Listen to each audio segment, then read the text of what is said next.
Çağ Avrupa'sında Al-Kindus adıyla İslam filozofu olarak tanınan, tam ismi Ebu Yusuf Yakup İbn İshak el-Kindi olan Kindi, filozofluğunun yanında astronomiye olan katkılarıyla da bilinmektedir. Frekans analizi, kriptoloji biliminde tek alfabeli şifreleme bulması ve güneş sistemi teorisini desteklemesiyle de tarihte yerini almaktadır. Matematik, mantık, geometri, felsefe ve müzik gibi daha birçok alanda bilinen toplam 241 kitabı mevcuttur. Risale-i Der Tanzim, İhtiyaratül Ayyam, İlahiyete Aristu, El-Musika, Metod Cezir ve Edviye Murakkaba Orta Çağ boyunca Latinceye çevrilen birkaç kitabıdır.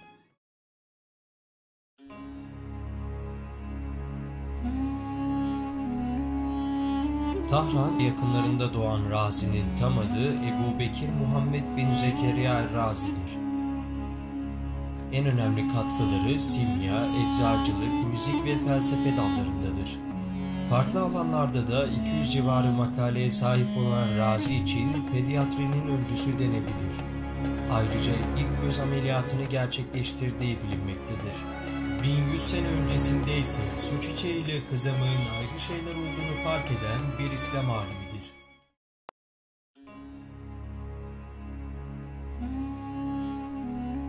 Astronomi alanında adeta çığır açan Battani, 9. ve 10. yüzyıllar arasında yaşamıştır. Hiçbir şüpheye yer yok ki Battani'nin en büyük başarısı, bir güneş yılını 365 gün 5 saat 46 dakika ve 24 saniye olarak ölçmesidir. Bu ölçümde 22 saniyelik bir sapma mevcuttur. Buradaki başarısını matematik, geometri ve trigonometride de sürdüren Battani, sinüs, kosinüs, tanjant, kotanjant, sekant ve kosekantı gerçek anlamda da ilk defa kullanan bilim insanıdır.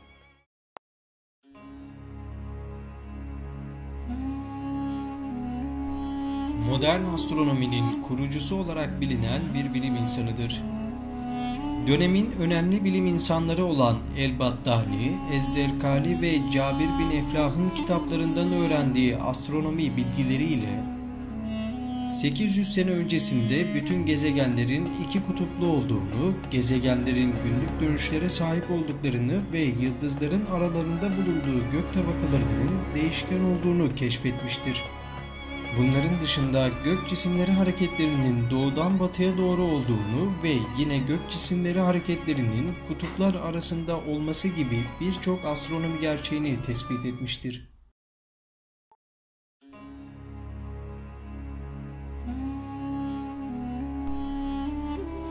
Bugünkü Özbekistan sınırlarında yaşamış olan İbn Sina, felsefe, matematik, astronomi, fizik, kimya, tıp ve müzik gibi alanlarda yaptığı çalışmalarla bilinse de her şeyden önce kendisi bir hekimdir ve tıp alanındaki başarılarıyla tanınmıştır.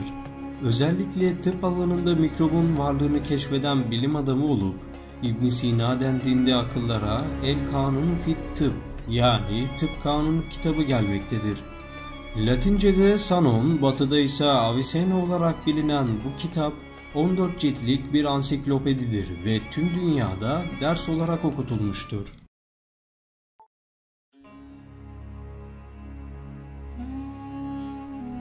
Türkistan'da Farab yakınında küçük bir köy olan Vasiş'te dünyaya geldi.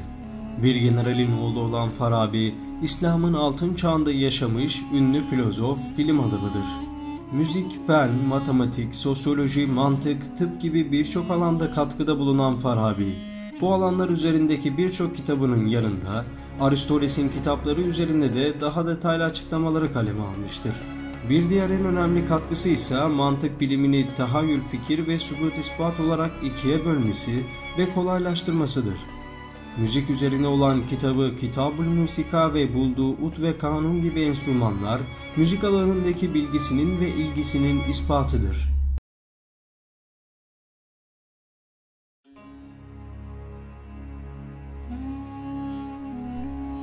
Tam ismi Ali bin Muhammed olan Ali Kuşçu, Timur İmparatorluğu ve Osmanlı Devleti'nde astronom, matematikçi ve dil bilimcidir. Kuşçu lakabını Ulu Bey'in Doğancıbaşısı olmasından alır. Astronomi ve matematik dahisi olarak bilinen Ali Kuşçu, Semerkant'ta doğmuş, Fatih Sultan Mehmet zamanında ise İstanbul'a gelip Ulubey Rasathanesi'nde çalışmıştır. Bunun dışında Ayasofya'da ise öğretmenlik yapmıştır. En önemli eseri arasında Fetih Risalesi, Astronomi Risalesi ve Risale-i Muhammediye gösterilmektedir.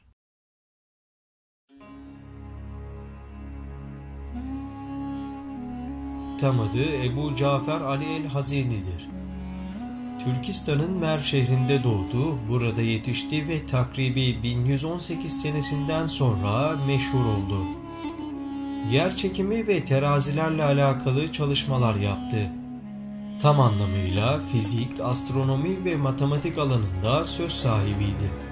Çalışmalarında İbn Heysem ve Biruni'nin esintilerini görebiliriz. Zira onların eserlerinden esinlenerek yeni fikirler ve buluşlar ortaya koymuştur. Astronomiye çok önem verdi. Birçok İslam şehirlerinde kıblenin nasıl bulunabileceği yönünde çalışmalar ortaya koydu. Aralarında en bilinen buluşu hikmet terazisiydi. Bu terazi sıvı maddelerin yoğunluğunu ve cisimlerin hava içindeki ağırlıklarını hesaplamak için geliştirdi. Torricelli'den önce Hazini havanın ağırlığının bulunduğunu ve ölçülebileceğini ortaya koydu ve önceledi. Sıvılar gibi havanın da bir ağırlığı ve kaldırma gücünün bulunduğunu ve hava içinde bulunan cismin ağırlığının kaldırma kuvveti sebebiyle azalmış olduğunu, bundan dolayı ağırlığının eksildiğini ve bu durumun havanın yoğunluğuyla doğru orantılı olduğunu belirtti.